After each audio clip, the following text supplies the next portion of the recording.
سے مکۃ المکرمہ کے اندر کعبۃ اللہ شریف بنایا ہوا تھا اور اس کی پہلی تعمیر فرشتوں نے کی ہے. اور حضرت آدم علیہ السلام کی جب پیدائش کا معاملہ ہوا تو مٹی کے لیے جب اللہ نے فرشتوں کو زمین پہ بھیجا تو کہا کہ جو کعبۃ اللہ شریف کے قریب کی مٹی ہے وہاں سے وہ مٹی اٹھا کر لاؤ آدم علیہ السلام کو بنانے کے لیے. تو اس سے پتہ چلا کہ حضرت آدم علیہ السلام کی پیدائش سے پہلے بھی کعبۃ اللہ شریف موجود تھا. جو آدم علیہ السلام نے کعبہ تعمیر کیا یہ دوسری تعمیر تھی اور حضرت انسان کی طرف سے یہ پہلی تعمیر تھی. پھر بعد میں کعبہ تعمیر ہوتا گیا الگ الگ ادوار کے اندر، اور اس کی جو دوسری تعمیر ہوئی وہ سیدنا ابراہیم خلیل اللہ علیہ الصلوۃ والتسلیم نے اپنی تعمیر فرمائی.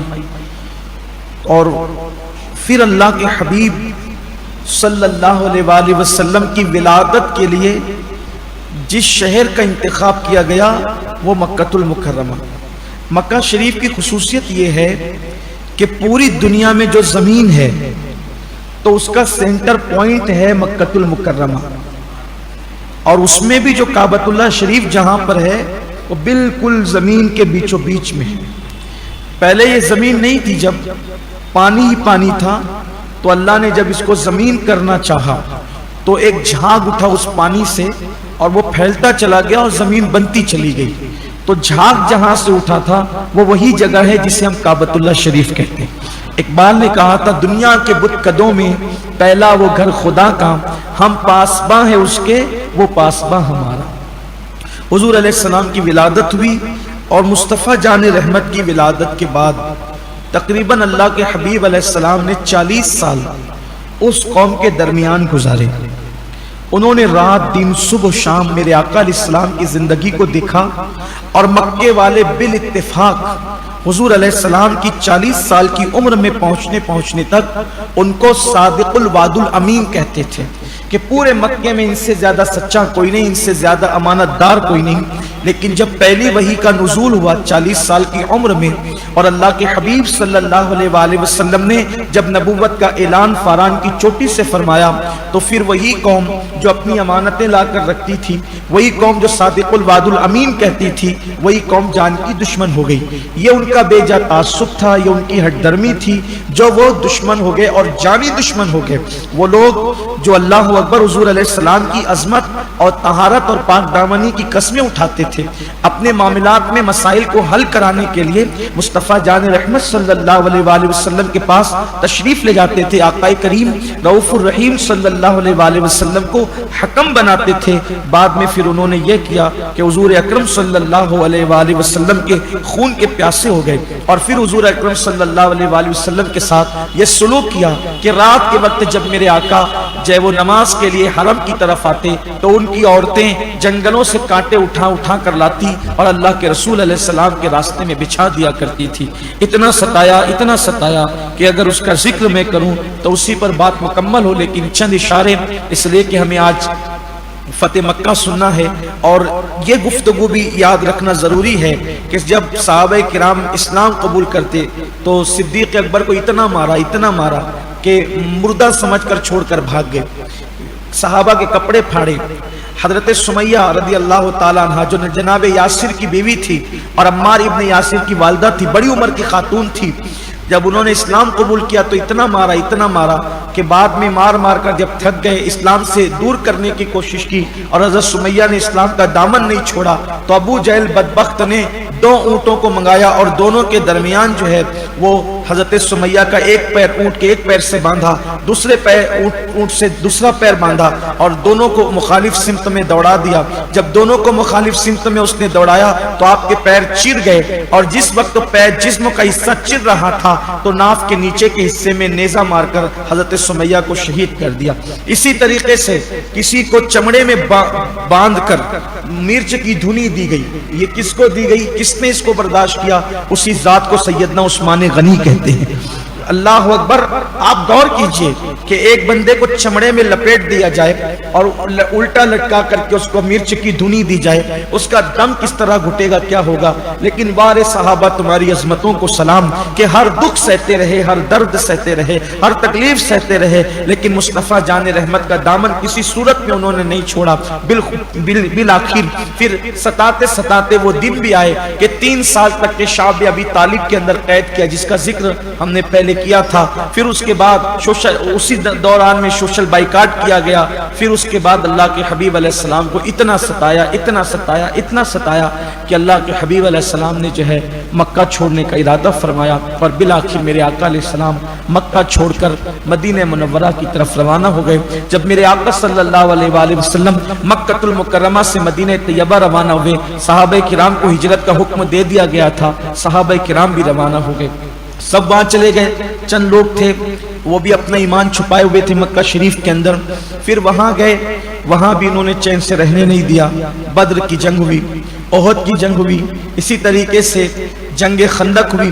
خندق میں انہوں نے یہ کیا، ابھی غزوہ سورۃ الاحزاب آنے والی ہے اور وہ کل ہی آپ پڑھیں گے، اس کو سنیں گے، تو ہم سورہ احزاب اگر کل اللہ نے وقت میں برکت دی اور تو ہم غزوہ احزاب بھی کل بیان کر دیں گے، اگر ٹائم میں گنجائش رہی تو آپ سنیں گے۔ پوری یعنی کہ عرب کے خطے کے سارے گنڈوں کو جمع کیا، ساری قوموں کو جمع کیا اور مدینہ منورہ پہ حملہ کیا، یہ حال کیا۔ اور یعنی بدر میں بھی آئے ستانے کے لیے، لیکن بڑی جب وہ شکست سے دو چار ہوئے۔ پھر احد میں آئے دوسرے سال، وہاں 70 صحابہ شہید ہوئے، 70 صحابہ کرام کی شہادت ہوئی۔ پھر جنگ خندق ہوئی، یعنی ستاتے رہے، پریشانی کرتے رہے۔ بالآخر میرے آقا علیہ الصلوۃ والتسلیم جب عمرہ کے لیے اپنے جانثار صحابہ کو لے کر مدینہ منورہ سے مکہ المکرمہ کی طرف چلے، تو حدیبیہ کے مقام پر آپ کو روک دیا گیا اور کہا کہ سب کو کعبے کا طواف کرنے دیں گے لیکن آپ کو نہیں کرنے دیں گے۔ پھر یہ ہوا کہ وہاں پر اس نتیجے میں صلح حدیبیہ رونما ہوئی۔ صلح حدیبیہ اس کو اس لیے کہتے ہیں کہ وہ مقام حدیبیہ تھا اور وہاں پر ایک صلح ہوئی۔ اس صلح کے اندر انہوں نے حضور کی ایک بھی بات نہیں مانی، سب اپنی منوائی، حتیٰ کہ یہاں تک انہوں نے کیا کہ جب آخری میں دستخط کی بات آئی تو حضور اکرم صلی اللہ علیہ وآلہ وسلم نے صلح نامہ اس طرح لکھوایا کہ یہ صلح نامہ محمد الرسول اللہ کی طرف سے۔ انہوں نے کہا کہ اگر ہم آپ کو رسول مان لیتے جھگڑا ہی کیا تھا، آپ کو یہ لکھنا پڑے گا کہ یہ صلح نامہ محمد ابن عبداللہ کی طرف سے۔ تو چونکہ اس دور میں ایسا تھا کہ جو بڑے لوگ ہوتے تھے، یعنی بادشاہ لوگ، بڑے اعلیٰ عہدیدار لوگ، بڑے اعلیٰ قسم کے لوگ، فرما رواں لوگ، وہ خود نہیں لکھتے تھے، وہ اپنے کسی معتمد سے لکھواتے تھے۔ تو حضور اکرم صلی اللہ علیہ وآلہ وسلم نے بھی مولا کائنات کے ہاتھ میں قلم دیا تھا، مولا علی لکھ رہے تھے۔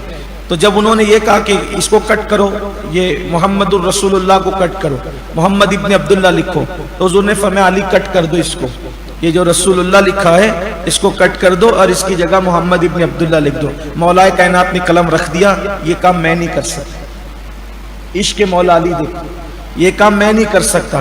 پھر حضور علیہ السلام نے قلم اٹھایا اور اپنے ہاتھ سے وہاں پر دائرے کی شکل یا جو بھی شکل ہو سکتی ہو، حضور علیہ السلام نے وہ کر کے اس کو اس کی جگہ پھر ابن عبداللہ یعنی عبداللہ کے بیٹے محمد روحی فدا صلی اللہ علیہ وسلم کی طرف سے۔ اب اتنا تو آپ کے بس وہ ذہن کو جوڑنے کے لیے تاکہ فتح مکہ کے اسباب پتہ چل جائے کہ کیا وجہ بنی۔ صلح حدیبیہ میں جو شرائط تھی وہ بہت لمبی ہے، ابھی اس وقت ہماری گفتگو سے چونکہ اس کا تعلق نہیں ہے، لیکن 2 شرطوں کا ہماری گفتگو سے تعلق ہے۔ نمبر 1، جو بہت ساری شرائط تھی اس میں سے ایک شرط یہ بھی تھی کہ فریقین 10 سال تک ایک دوسرے کے ساتھ جنگ نہیں کر سکتے، فریقین ایک دوسرے کے ساتھ جنگ نہیں کر سکتے۔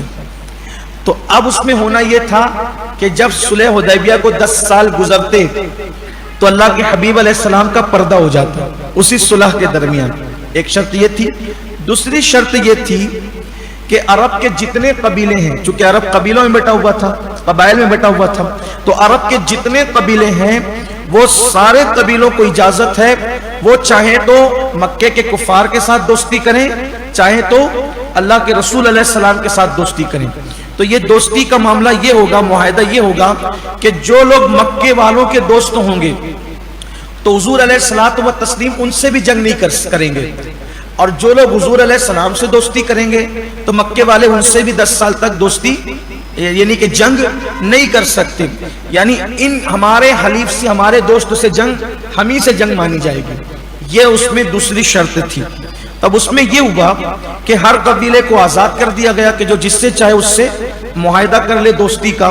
تو اس میں یوں ہوا کہ جو بنو کنانہ تھا اس نے مکے کے کفار سے دوستی کی، مکے والوں سے دوستی کی، اور جو بنو خزاعہ تھا اس نے حضور علیہ السلام سے معاہدہ کیا دوستی کا۔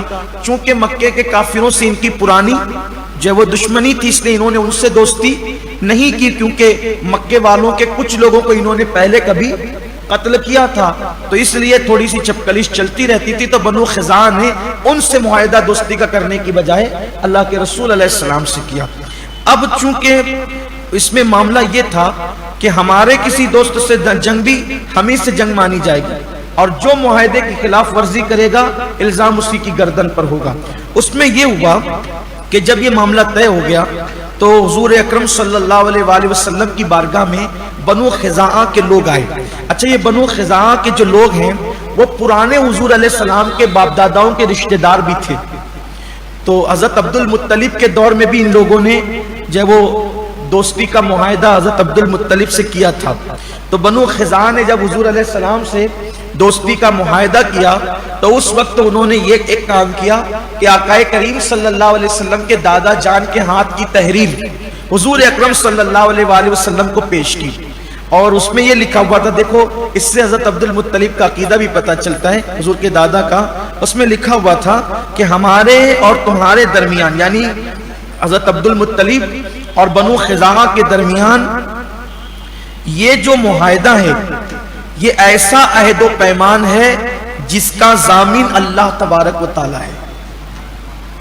یعنی حضرت عبد المطلب میرے کریم آقا اپنا سر جھکائے ہوئے بیٹھے ہوئے تھے، حضور علیہ السلام کو صدمہ تھا، میں اپنی قوم کو دین کی طرف بلاتا ہوں لیکن میری قوم نہیں آتی، میں اپنی قوم کو جنت کی طرف بلاتا ہوں لیکن میری قوم جنت کی طرف نہیں آتی۔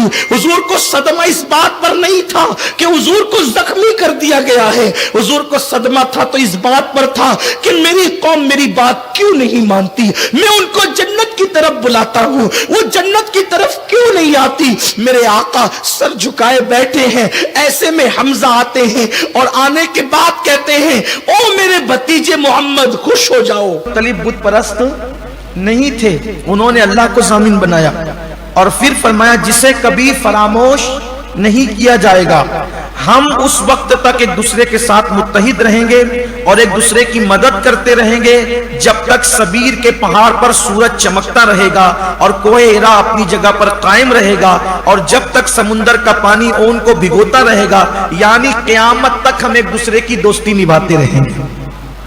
جب یہ تحریر حضور کے سامنے آئی تو میرے آقا علیہ السلام کی بارگاہ میں حضرت ابی بن کعب نے پڑھ کے سنایا تو حضور علیہ السلام نے یہ سن کر فرمایا زمانے جاہلیت میں جو دوستی کا معاہدہ طے پایا اسلام اس کو کل عدم قرار نہیں دیتا، یعنی اسلام اس کو ختم نہیں کرتا بلکہ اسلام اس کو مزید پختہ سے پختہ تر کرتا ہے، تو ہم نے اس کو پختہ کیا۔ تو اس طرح سے بنو خزاعہ جو ہے وہ حضور اکرم صلی اللہ علیہ وسلم سے انہوں نے دوستی کر لی۔ اب اس میں یہ ہوا کہ صلح حدیبیہ کو ابھی صرف 22 مہینے ہی گزرے تھے، 22 مہینے مطلب کم و بیش 2 سال سمجھ لیں، اس سے زیادہ کرسا نہیں، ابھی 22 مہینے ہی گزرے تھے کہ مکے کے کافروں نے یہ کیا کہ بنو بکر جو وہ لوگ تھے مکے کے کفار کے اندر، تو انہوں نے یہ کیا کہ ان لوگوں نے بنو خزاعہ پر حملہ کرنے کا پلان بنایا۔ اب بنو خزاعہ پہ حملہ کرنے کا پلان کیوں بنایا انہوں نے؟ صلح حدیبیہ کے بعد ایسا ہوا کہ جنگ موتا رونما ہوئی، اور جنگ موتا رونما ہوئی تو اس میں کیا ہوا کہ مسلمانوں کے 3 بڑے جرنیل صحابہ حضرت زید بن حارثہ، حضرت جعفر طیار اور حضرت عبداللہ ابن رواحہ، یہ تینوں کی تینوں شہید ہو گئے۔ بہت طاقتور لوگ مانے جاتے تھے، مضبوط لوگ مانے جاتے تھے، اور بھی یہ تو جرنیل صحابہ تھے، ان کے علاوہ اور جو مزید سپاہ تھے وہ بھی شہید ہوئے بڑی تعداد میں۔ حضرت خالد بن ولید نے بہت جانبازی کے ساتھ اور بڑی ہوشیاری اور دانائی کے ساتھ بچے کچھ سپاہ کو جو وہ میدان سے نکال لائے۔ جنگ موتا کا ہلکا سا اشارہ، ادھر جنگ موتا ہو رہی تھی، ادھر حضور علیہ السلام بیٹھ کر کہتے تھے ابھی زید بن حارثہ شہید ہو گئے، اب اسلام کا جھنڈا عبداللہ ابن رواحہ کے ہاتھ میں، پھر کہتے ہیں عبداللہ ابن رواحہ شہید ہو گئے، اب جو ہے وہ جھنڈا جعفر طیار کے ہاتھ میں، جعفر طیار شہید ہو گئے، اب اللہ کی تلواروں میں سے ایک تلوار جسے خالد بن ولید کہتے اسلام کا پرچم اس کے ہاتھ میں آ گیا اور اس نے یہ فوج کو نکال لیا۔ حضور روتے جاتے تھے، بولتے جاتے، بڑا نقصان ہوا۔ تو مکے والوں کو ایسا لگا کہ ان کی فوجی عسکری بہت زیادہ شہید ہو گئی ہے اور ان کے جرنیل جو ہے وہ بھی بہت بڑی تعداد میں تین ایک ساتھ اتنے بڑے شہید ہو گئے۔ اگر ہم لوگوں نے صلح حدیبیہ کو توڑ دیا، حدیبیہ کا جو معاہدہ تھا اس کو توڑ دیا، تو یہ پلٹ کر ہم پہ حملہ کرنے کی ہمت نہیں کر پائیں گے اور اس طریقے سے ہم معاہدے کی خلاف ورزی کرتے پھریں گے، جو جی میں آئے گا کرتے پھریں گے۔ تو انہوں نے یہی کیا کہ اب مسلمانوں میں دم خم باقی نہیں ہے اور وہ کچھ ہمارا نہیں کر سکتے، تو ان لوگوں نے بنو کنانہ، بنو بکر، یہ سب لوگوں نے مل کر کے بنو خزاعہ پر راتوں رات حملہ کر دیا، راتوں رات حملہ کر دیا۔ حالانکہ اس مشورے میں انہوں نے ابو سفیان جو مکے کے سردار تھے، ابھی مسلمان نہیں ہوئے تھے، ان کو شامل نہیں کیا۔ اور اگر ان سے بعض مورخین نے لکھا ہے کہ ان سے پوچھا تو انہوں نے کہا کہ دیکھو اس طرح کا کام مت کرو ورنہ اس کے نتائج بڑے بھیانک بھگتنے پڑیں گے، تم اس طرح کا کام تمہیں نہیں کرنا چاہیے۔ بالآخر انہوں نے یہ کیا کہ کسی کی ایک نہ سنی، جذبات میں آ کر کے راتوں رات آئے اور آنے کے بعد حالانکہ اس میں مکے کے کئی بڑے بڑے سردار بھی تھے اور انہوں نے چہرے چھپا رکھے تھے، کپڑے بھی عجیب و غریب پہن رکھے تھے تاکہ ان کو کوئی پہچان نہ سکے۔ آئے اور آنے کے بعد یہ بیچارے بنو خزاعہ رات کے اندھیرے میں خواب خرگوش میں سو رہے تھے، ان کو اندازہ بھی نہیں تھا کہ کیا ہوگا۔ سوتے میں ان پر اچانک قیامت ٹوٹ پڑی اور انہوں نے ان کا خوب قتل عام کیا۔ ان کے پاس اس وقت ہتھیار تو کمر میں بندھے ہوئے نہیں تھے، وہ جنگ کی تیاری میں نہیں تھے، وہ جان بچا کر کے بھاگے، جان بچا کر بھاگے۔ تو انہوں نے یہ سوچا ایک کام کرتے ہیں کہ ہم لوگ حرم میں گھس جاتے ہیں، کیونکہ جب ہم حرم میں گھسیں گے تو حرم میں تو کافر بھی حرم کا احترام کرتے تھے اس دور میں، حرم میں جائیں گے تو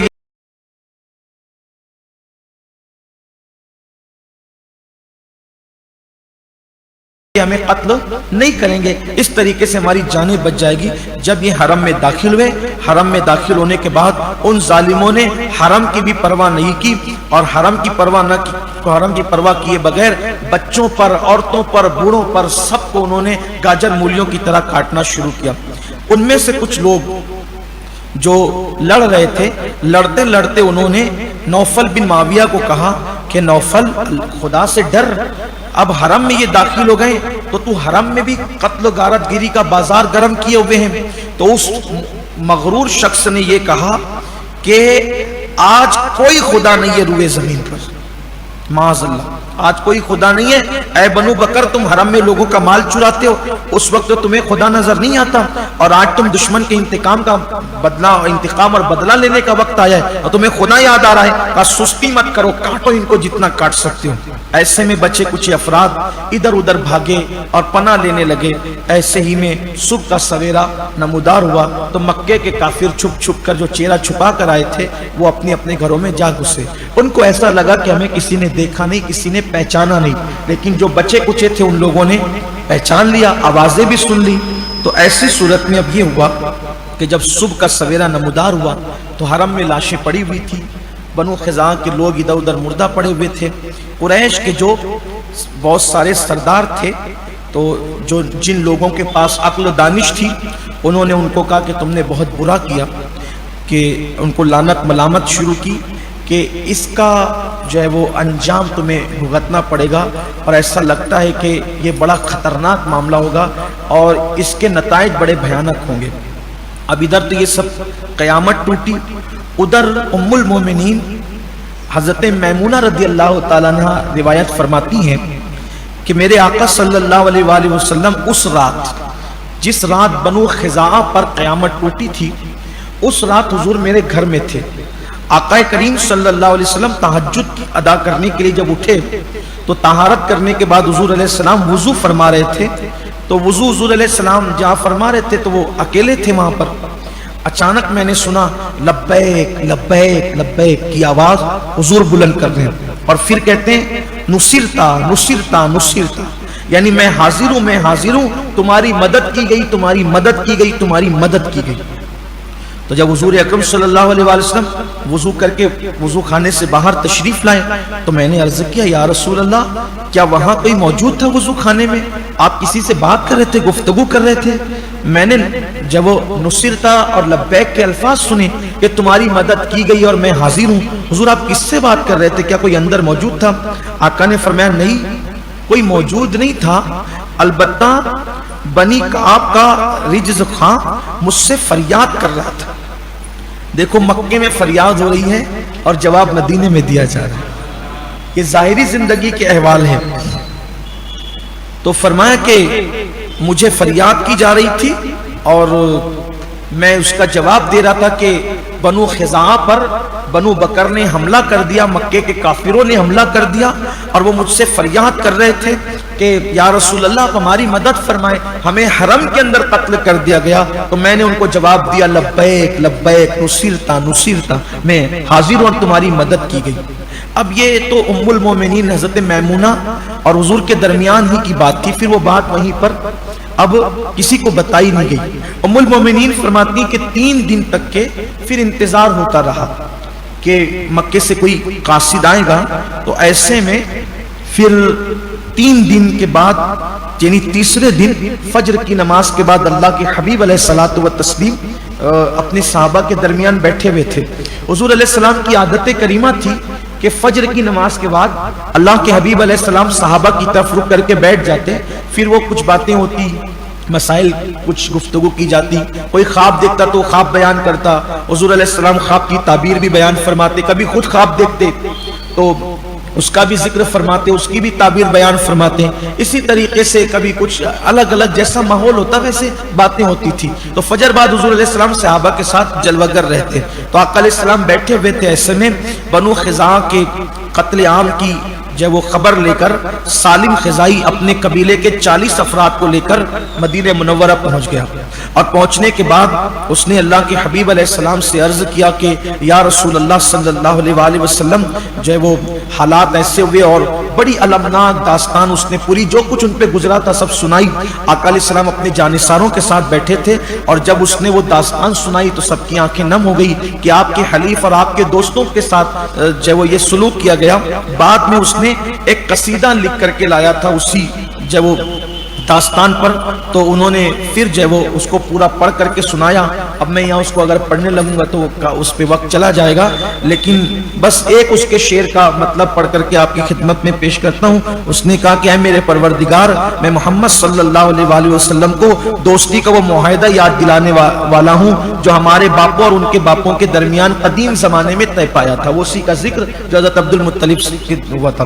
پھر بہرحال جب وہ ساری گفتگو کر چکا اور وہ اپنی داستان رنج و علم سنا چکا تو اللہ کے حبیب صلی اللہ علیہ وآلہ وسلم کا چہرہ اقدس جو ہے وہ جلال کے اندر اور غضب کے اندر جو وہ ایسا جو وہ سرخ ہو گیا اور آقا کریم صلی اللہ علیہ وآلہ وسلم نے فرمایا کہ تمہاری ضرور مدد کی جائے گی اور تمہاری جلد مدد کی جائے گی، اور وہ بھی ایسے لشکر کے ذریعے سے مدد کی جائے گی کہ اس کو وہ سمندر کی طرح ٹھاٹے مار رہا ہوگا اور مکے والے اب اس کو روک نہیں سکیں گے. تو آقا کریم صلی اللہ علیہ وآلہ وسلم نے جب یہ بات فرمائی تو اس وقت جب یہ گفتگو ہو رہی تھی تو ایک بادل کا ٹکڑا آیا اور وہ گرجا. جب وہ بادل کا ٹکڑا گرجا تو اللہ کے حبیب علیہ السلام نے فرمایا کہ اے میرے صحابہ تمہیں مبارک ہو، یہ بادل کا ٹکڑا گرج کر کے ہمیں فتح کی خوشخبری سنا رہا ہے. پھر اس کے بعد جو وہ آقا کریم صلی اللہ علیہ وآلہ وسلم نے ابھی یہ بات ان سے کی، اب یہ لوگوں کو رخصت کیا. ادھر یہ ہوا کہ بنو خزاعہ کا وفد جو ہے ادھر روانہ ہوا اور ادھر جو وہ بنو بکر اور قریش کو پتہ چلا کہ وہ لوگ پتہ نہیں کہاں گئے. تو ابو سفیان بڑے ہوشیار تھے تو انہوں نے کہا کہ اس سے پہلے کہ وہ اپنی بات جا کر کے پہنچائیں اور حضور ناراض ہو جائیں تو ہم یہ کریں کہ اپنا کوئی آدمی بھیجیں اور حضور سے امان طلب کریں۔ ابھی ان کے درمیان یہ سب باتیں ہو رہی تھی تو 3 دن کے اندر دوڑتے بھاگتے پہنچ بھی گئے۔ تو آقا کریم صلی اللہ علیہ وآلہ وسلم نے یہ کیا کہ اللہ کے حبیب علیہ السلام نے اپنا ایک قاصد بھیجا مکے کی طرف۔ تو ایک فریق کی تو بات ہم نے سن لی، ایک فریق کی بات تو سن لی، دوسرے فریق اپنی اولاد۔ یہ کیا رامائن اور مہابھارت آپ نے سیریل اپنے گھروں میں لگا رکھے؟ بچوں کا ایمان بچانا مشکل ہو جائے گا۔ یہ پاکستانی سیریل، یہ اشتانی سیریل، یہ اشتانی سیریل، کوئی سیریل نہیں، کچھ نہیں۔ ہم ہندوستانی اور فخر سے کہتے ہیں ہندوستانی۔ کوئی بھی سیریل ہو ہم اس کو جائز نہیں کہتے۔ بچوں سیریل سے بچوں کا ایمان بچانا مشکل ہو جائے۔ بچوں کو بتاؤ صرف تمہارا مسلمان ہونا کافی نہیں ہے، بلکہ تمہاری اولاد کا وہ بھی عاشق رسول بناؤ۔ صرف کلمہ نہیں، کلمہ لانے والے نبی کا عشق اور اپنے نبی کی شان کیا بتاؤ گے؟ یہ بات بھی ہمیں سننا چاہیے، تب کوئی فیصلہ کرنا ہے۔ حالانکہ حضور کی نظر میں سب معاملہ تھا، لیکن فیصلے ظاہری طور پہ حضور علیہ السلام ثبوت کے بعد کیا کرتے تھے۔ تو اللہ کے حبیب علیہ السلام نے اپنا ایک قاصد بھیجا، اس قاصد سے فرمایا کہ جاؤ، اور وہ خط کا مضمون یہ تھا کہ ہمیں پتا چلا ہے کہ حرم کی تم نے پامالی کی اور حرم کے اندر تم نے ایسا ایسا ظلم کیا۔ اب تمہارے سامنے 3 چیزیں، 3 شرطیں۔ دیکھو کتنی صلح کی بات حضور نے کی۔ فرمایا کہ تم نے تو اپنا معاہدہ توڑ ہی دیا ہے، لیکن اب ہماری طرف سے 3 شرطیں، تینوں میں سے کوئی ایک منظور کرو۔ نمبر 1، جو تم نے بنو خزاعہ کا قتل کیا ہے، جتنے لوگوں کا، ان سب کی دیت ادا کرو، یعنی ان کا خون بہا ادا کرو تم۔ نمبر 2، بنو نفاسہ سے جن لوگوں نے یہ کام کیا ہے ان سے اپنی دوستی ختم کر دو۔ 2 ہوگی۔ تیسری بات، یا پھر جو صلح حدیبیہ میں تم نے ہم سے جو معاہدہ کیا تھا اس کو علل اعلان توڑ دو کہ ہم نے توڑ دیا۔ تو اب جب یہ تجویز پیش کی گئی تو بہت اچھی تجویز تھی، کوئی نہ کوئی ایک قبول کر لیتے، صلح کا معاہدہ قائم رہتا، لیکن اللہ کی ہر کام میں حکمت ہے۔ ایک شخص کھڑا ہوا، اس نے کہا کہ اگر بنو خزاعہ کی ہم دیت ادا کرتے ہیں، خون بہا ادا کرتے ہیں، تو ہمارے پاس تو ایک پھوٹی کوڑی بھی نہیں رہ جائے گی۔ کتنے لوگوں کو قتل کیا تھا انہوں نے، کہا تو ہم تو بالکل غریب ہو جائیں گے، ہمارے پاس کچھ بچے گا نہیں، اس لیے جو ہے وہ ہم اس کو منظور نہیں کرتے۔ بنو نفاسہ کو بھی ہم نہیں چھوڑ سکتے کیونکہ وہ ہمارے قدیم دوست ہیں، پرانے دوست ہیں۔ ہاں البتہ ہم حدیبیہ میں جو ہم نے صلح کیا تھا، ہم اس معاہدے کو کل عدم قرار دیتے ہیں، توڑ دیتے ہیں۔ قاصد نے یہ سنا، سن کر کے قاصد نے کہا ٹھیک ہے، اب میں جا کر کے بات بتا دیتا ہوں۔ قاصد ادھر لوٹا، جیسے یہ ادھر لوٹا قاصد، تب ان کو یہ خوف ہوا کہ بھئی یہ تو بہت بڑا کام، آپ لوگوں نے کام بگاڑ دیا۔ تب وہ سفیان نے کہا کہ بھئی تم نے کام بگاڑ دیا ہے، بہت بڑا مسئلہ ہوگا، تم نے حدیبیہ کا معاہدہ کیوں توڑا ہمارے بغیر پوچھے، تم نے یہ نہیں کرنا چاہیے تھا۔ تو پھر بہرحال یہ ہوا کہ اب لوگوں نے کہا کہ اب ایک کام کرو، آپ بہت ہوشیار چالاک آدمی ہو، آپ کسی کے پاس جاتے ہو تو اس کو آپ زیر کر لیتے ہو، اپنی ہموار کر لیتے ہو، اپنی رائے کے مطابق کر لیتے ہو۔ تب اس سفیان کو کہا کہ تم ہی جاؤ اور جا کر محمد عربی صلی اللہ علیہ وآلہ وسلم سے ملاقات کرو۔ جب تم حضور سے ملاقات کرو گے تو حضور سے کہنا کہ میں معاہدے کی تجدید کے لیے آیا ہوں، کیونکہ جب صلح حدیبیہ ہو رہا تھا، حدیبیہ کا معاہدہ ہو رہا تھا، اس وقت میں مسجد میں موجود نہیں تھا۔ ابو سفیان جلدی سے دوڑتے بھاگتے، المختصر یہ کہ مدینہ منورہ آئے۔ جیسے ہی مدینہ منورہ آئے، انہوں نے سوچا ایک کام کرتے ہیں کہ سب سے پہلے اپنی بیٹی کے گھر چلتے ہیں، بیٹی کے گھر جاتے ہیں، وہیں قیام کریں گے، وہیں رکیں گے۔ تو ابو سفیان سیدھا آئے حضرت ام حبیبہ کے گھر۔ یہ جو ام حبیبہ ہیں یہ ابو سفیان کی سگی بیٹی ہے اور حضور اکرم صلی اللہ علیہ وآلہ وسلم کے نکاح میں تھی۔ جیسے ان کے گھر میں انہوں نے قدم رکھا، حضور علیہ السلام کا بستر بچھا ہوا تھا، تو انہوں نے جیسے ابو سفیان کو آتے دیکھا، جلدی سے بستر لپیٹ کر ایک کنارے کر دیا۔ ابو سفیان نے کہا میری بچی، کیا یہ بستر میرے لائق نہیں ہے یا میں اس بستر کے لائق نہیں ہوں؟ تو حضرت ام حبیبہ نے بغیر کسی جھجک کے جواب دیا، ابو سفیان تو میرا باپ ضرور ہے لیکن تو مشرک اور ناپاک ہے، اور یہ میرے نبی کا پاک بستر ہے، ایک ناپاک کو میں پاک بستر پہ بیٹھنے نہیں دوں گی۔ بیٹی کا یہ جواب سن کر تو ہکا بکا رہ گئے ابو سفیان۔ ابو سفیان نے کہا بیٹی، جب سے تم مجھ سے جدا ہوئی ہے تو نے شر کا راستہ اختیار کر لیا ہے، فرمایا ابو سفیان میں نے شر کا راستہ اختیار نہیں کیا، الحمدللہ مجھے اسلام کی دولت نصیب ہوئی اور میں اللہ نے مجھے خیر کی توفیق عطا فرمائی۔ مجھے حیرت اور افسوس ہے تو مکے کا سردار، اتنا عقل مند، اتنا زیرک اور ایسے فہم کا مالک آدمی ہے، تو ابھی بھی بتوں کی عبادت میں لگا ہوا ہے، تو ابھی بھی بے جان بتوں کی عبادت کرتا ہے، تمہیں تو اب تک کے مسلمان ہو جانا چاہیے تھا اسلام کی حقانیت کو دیکھ کر کے۔ بہرحال بیٹی کی طرف سے بڑی مایوسی ہوئی تو اٹھ کر کے ابو سفیان مسجد میں آئے تو حضور اکرم صلی اللہ علیہ وسلم سے ملاقات ہوئی۔ آقا کریم علیہ السلام سے عرض کیا کہ اے محمد روح فدا صلی اللہ علیہ وسلم، میں جو حدیبیہ کا معاہدہ ہو رہا تھا اس وقت میں موجود نہیں تھا، تو میں یہ چاہتا ہوں کہ اس کی تجدید کروں، اب اپنی غیر حاضری کا اس کا ازالہ کروں، تو آپ اس کی بارگاہ میں آ کر کے میں اس کی تجدید کرتا ہوں اور چاہتا ہوں کہ اس کی مدت میں آپ اضافہ فرما دیں۔ تو آقا کریم علیہ السلام نے فرمایا تم محض یہاں اسی لیے آئے ہو؟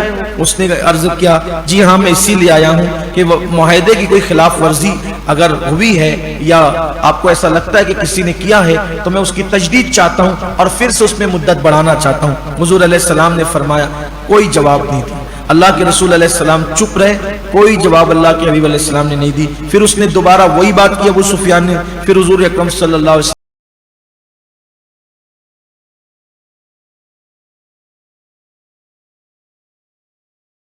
نے کوئی جواب نہیں دیا۔ جب حضور نے کوئی جواب نہیں دیا ابو سفیان سمجھ گئے بات بگڑ گئی ہے۔ تو ابو سفیان کے سب سے چونکہ رشتہ داری بھی تھی، پرانے تعلقات بھی تھے، سبھی مکے کے لوگ تھے، زیادہ تر مہاجرین تو سبھی مکہ کے تھے جو مدینہ شریف آئے تھے، وہ سیدھا صدیق اکبر کے پاس گیا اور آ کر ابو سفیان کہنے لگے کہ ابو بکر ایک کام کرو، آپ ہمیں امان دے دو، اللہ کے رسول سے تو میں مایوس ہو چکا ہوں، آپ ہمیں امان دے دو۔ صدیق اکبر نے کہا میری پناہ اور میری امان حضور کی امان کے تابع ہے، جس کو حضور امان نہ دے میں اس کو امان نہیں دے سکتا۔ جب یہ بات سنی تو وہاں سے ناکام ہوئے، پھر آئے فاروق اعظم کے پاس، وہ تو فاروق اعظم تھے۔ فاروق اعظم کو کہا کہ بھئی تم امان دے دو، تو آپ نے فرمایا کیا تم یہ مجھ سے توقع رکھتے ہو کہ بارگاہ رسالت میں تمہاری سفارش میں کروں گا؟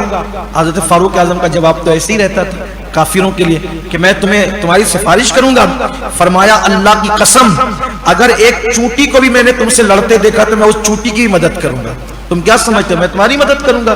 چونٹی بھی اگر تمہاری مخالف ہوگی تو میں اس چونٹی کی مدد کروں گا۔ اور فرمایا کہ تو معاہدہ کرنے کے لیے اور وہ اس کی وہ بڑھانے کے لیے آیا ہے، واللہ وہ ٹکڑے ٹکڑے تم نے کر دیا اور تم نے اس معاہدے کے ٹکڑے ٹکڑے کیا، اللہ تعالیٰ تمہارے ٹکڑے ٹکڑے کرے گا۔ اور جو وعدہ ٹوٹ چکا ہے میں تو دعا کرتا ہوں جو وعدہ ٹوٹ چکا ہے اللہ کرے وہ کبھی نہ جڑے اور تم کو اس کی سزا ملے۔ یہاں سے اتنی تلخ سنا تو پھر اس کے بعد ابو سفیان جو ہے سیدھا اٹھ کر حضرت عثمان غنی کے پاس، حضرت عثمان غنی کے پاس آگے کہتے ہیں کہ تم تو میرے بڑے قریبی رشتہ دار ہو، مہربانی کرو معاہدے کی تجدید کرا دو۔ تو حضرت عثمان غنی نے کہا کہ میری پناہ اللہ کے رسول کی پناہ کے تابع ہیں، ہم لوگ حضور کے آگے نہیں جا سکتے، جس کو حضور پناہ نہ دیں اس کو میں بھی پناہ نہیں دے سکتا۔ پھر وہاں سے اٹھ کر کے مولائے کائنات کے پاس، مولائے کائنات سے کہنے لگے کہ آپ تو میرے چچا کے بیٹے ہو، بڑے قریبی رشتہ دار ہو، آپ چلیں اور آپ کی بات حضور نہیں کاٹتے تو حضور کی بارگاہ میں چل کے میری سفارش کر دیں۔ تو آپ نے جواب دیا ابو سفیان اللہ تیرا بھلا کرے، جب اللہ کے رسول کسی بات کا فیصلہ کر لیتے ہیں تو ہم میں کسی کی مجال نہیں ہے کہ اس میں مداخلت کریں، اس میں ہم کوئی مداخلت نہیں کر سکتے، اس لیے معاہدہ تم نے توڑ دیا ہے، اب اس کی مدت میں اضافہ نہیں ہو سکتا۔ پھر ابو سفیان کے تجارتی تعلقات مدینے کے انصار سے تھے تو ان کے سردار سعد ابن عبادہ کے پاس گئے، کہا کہ بھئی تم امن و امان کا اعلان کر دو تو تمہارے اعلان کی لاج رکھیں گے حضور، تو کم سے کم یہ معاہدہ تو نہیں ٹوٹے گا۔ سعد ابن عبادہ نے کہا جس کو میرے نبی پناہ نہ دے ان میں سے ہم کسی کو پناہ نہیں دے سکتے۔ جب سب طرف سے گھوم گھما کر ابو سفیان مایوس ہو گئے تو آخری میں سیدہ طیبہ طاہرہ فاطمہ الزہرا کے مکان کی طرف رخ کیا اور کہا یہ کہ حضور کی بیٹی ہے۔ تو سیدہ کی بارگاہ میں کہا فاطمہ آپ ایک کام کرو، حضور کی لخت جگر ہو، آپ امن و امان کا اعلان کر دو، آپ اعلان امن و امان کا کر دو گی تو امن و امان ہو جائے گا، جھگڑا فساد ختم ہو جائے گا۔ حضرت سیدہ فاطمہ نے فرمایا میں پردہ نشین خاتون ہوں، مجھے کیا حق پہنچتا ہے کہ میں امن و امان کا اعلان کروں؟ عورتوں کو تو اس معاملات میں مداخلت کرنے کا کوئی اختیار ہی نہیں ہے، تو آپ جاؤ اور میرا یہ کام نہیں ہے۔ تب ابو سفیان نے کہا آپ اپنے بیٹے حسن کو کہہ دیں۔ امام حسن کی عمر اتنی چھوٹی تھی اس وقت کہ آپ گھٹنوں کے بل چلتے تھے۔ دیکھو اللہ تعالیٰ نے مکے والوں کو پہلے ان کا کیا ٹھاٹ باٹ تھا اور پھر اللہ تعالیٰ نے کیا دین ان کو کیسے دکھائے. حالانکہ اسلام لانے سے پہلے کی بات ہے، میں کوئی توہین نہیں کر رہا ہوں. جو لوگ بعد میں ایمان لے آئے ان سب کا احترام ہم پر لازم اور واجب ہے. لیکن میں بتا رہا ہوں کہ کنڈیشن کیا ہوئی مکے والوں کی، کہ آخر میں جب کسی نے نہیں سنی تو ایک ایسے چھوٹے شہزادے جو گھٹنوں کے بل چلتے تھے ان کی طرف احتیاج ہوئی اور کہا کہ فاطمہ یہ تمہارا بیٹا ہے، اس کو کہہ دو کہ یہ اعلان کر دے امن و امان کا. آپ نے فرمایا یہ چھوٹا بچہ ہے اور یہ ابھی گھٹنوں کے بل چلتا ہے، یہ کیسے اعلان کرے گا؟ کہ اگر یہ اعلان کر دے گا تو قیامت تک اس کی سرداری اور اس کا نام رہے گا. آپ نے فرمایا جائیں آپ، ہمارے اندر اتنی طاقت نہیں ہے کہ حضور جس سے منہ پھیر لیں ہم اس کو امان دیں، ہم امان نہیں دے سکتے، آپ جائیے.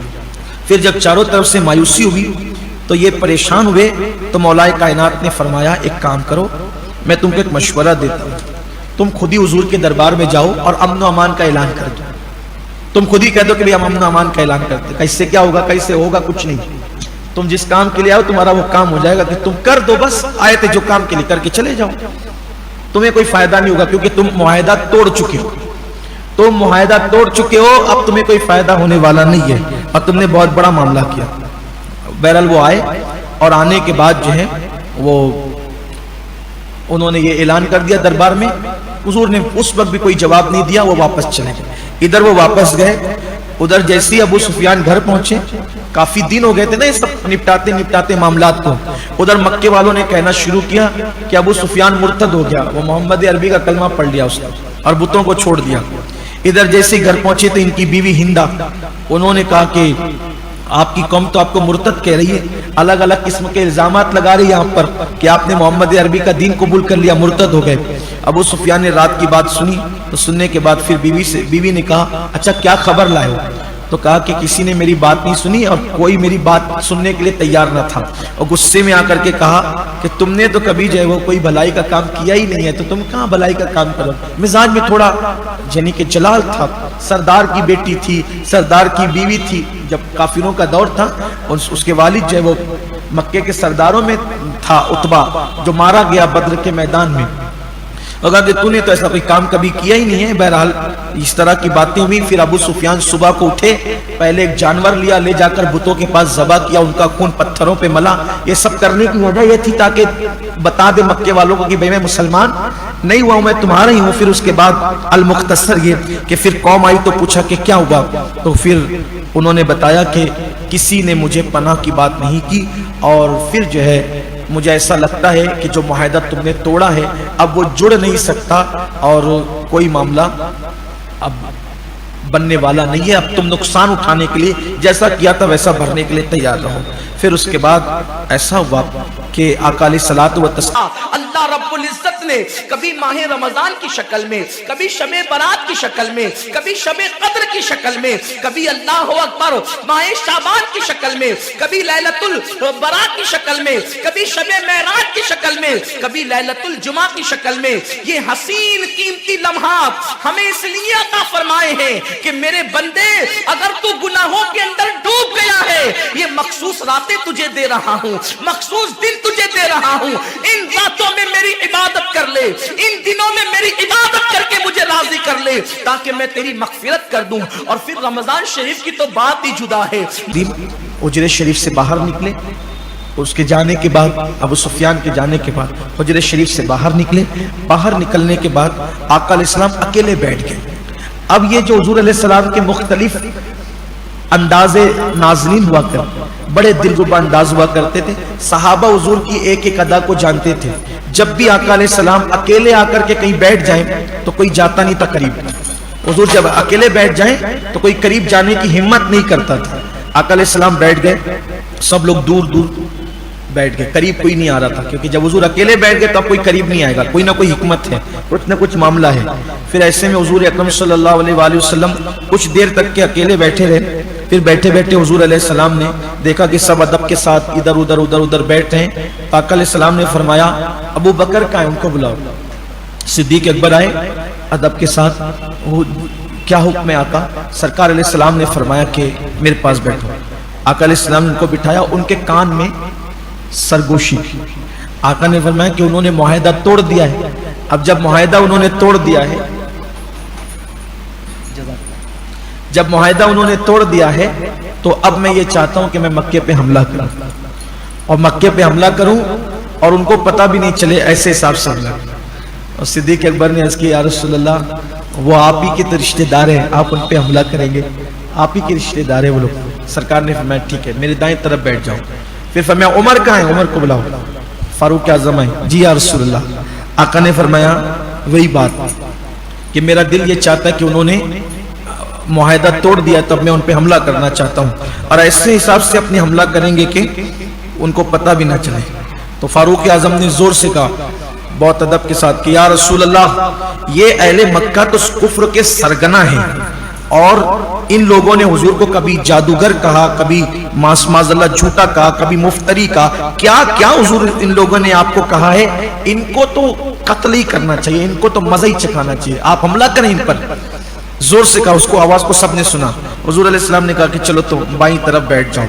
پھر اللہ کے حبیب علیہ السلام نے صحابہ کرام کو قریب بلا کے فرمایا یہ جو تمہارا بھائی ہے نا ابو بکر، یہ ابراہیم خلیل اللہ کی طرح گھی، جیسے ابراہیم خلیل اللہ گھی سے زیادہ نرم تھے، ویسے ابو بکر جو ہے وہ اللہ کے معاملے میں گھی سے زیادہ نرم ہے۔ میں نے اس سے مشورہ کیا تو یہ کہتا ہے کہ یا رسول اللہ وہ تو آپ کے رشتہ دار ہیں، آپ ان پہ کیا حملہ کریں گے؟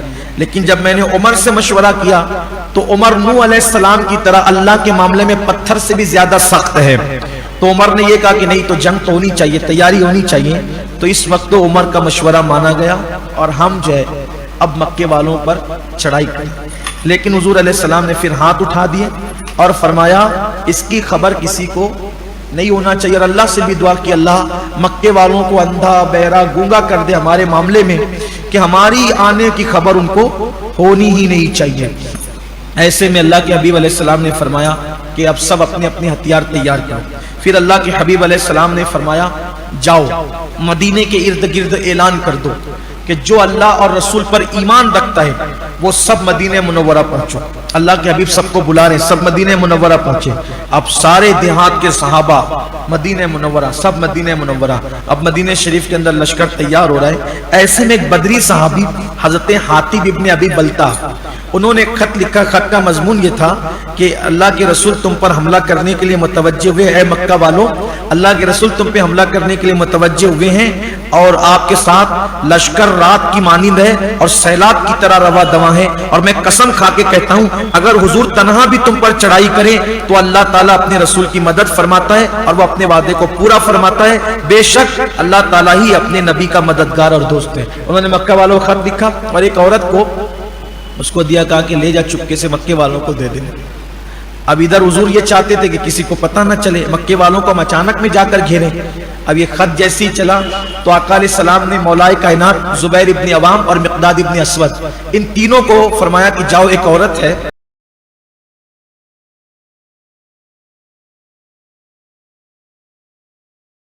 اور وہ خط لے جا رہی مکہ والوں کو، اس سے وہ خط لے کر آؤ، اس کو بھی پکڑ کے لاؤ۔ چونکہ مدینہ منورہ کے تمام راستوں پر چوکی بٹھا دی تھی، پہرے بٹھا دی تھے، کوئی آئے گا نہیں کوئی جائے گا نہیں۔ تو وہ عورت اتنی ہوشیار تھی کہ وہ پگڈنڈیوں کے راستے سے نکلی، اور جب وہ وہاں پر پہنچی تو یہ تینوں مل گئے۔ مولا کائنات نے کہا خط کہاں ہے بتا؟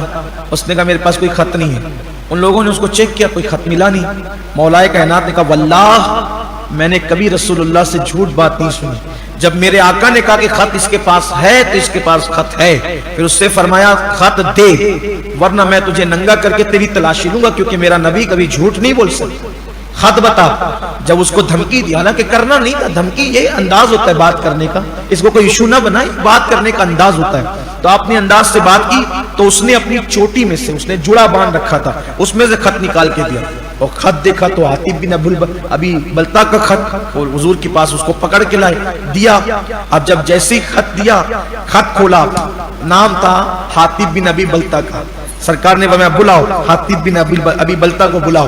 اب یہ بدری صحابی تھے، جب حاتب بن ابی بلتہ آئے تو آنے کے بعد حضور نے میں خط تمہارا ہے؟ یا رسول اللہ آپ جانتے ہیں میں منافق اور کافر نہیں ہوا، میں نے یہ خط اس لیے بھیجا کہ سارے لوگ مکے کے یہاں آ گئے، میرا پورا خاندان وہاں ہے، تو میں نے سوچا میرا تو ایمان ہے کہ جب اللہ نے کہہ دیا اذا جاء نصر اللہ والفتح تو آپ تو مکہ فتح کر ہی لیں گے، پتہ چلے یا نہ چلے، لیکن میں یہ چاہتا ہوں کہ میرا خط جب ان تک پہنچے گا تو آقا ہوگا یہ کہ وہ میرا احسان مانیں گے اور میرے خاندان کے لوگوں کا وہ خیال کریں گے، بس میرا یہی خیال تھا، کچھ اور نہیں۔ فاروق اعظم نے تلوار نکالی، یا رسول اللہ یہ منافق کو میں قتل کر دوں گا۔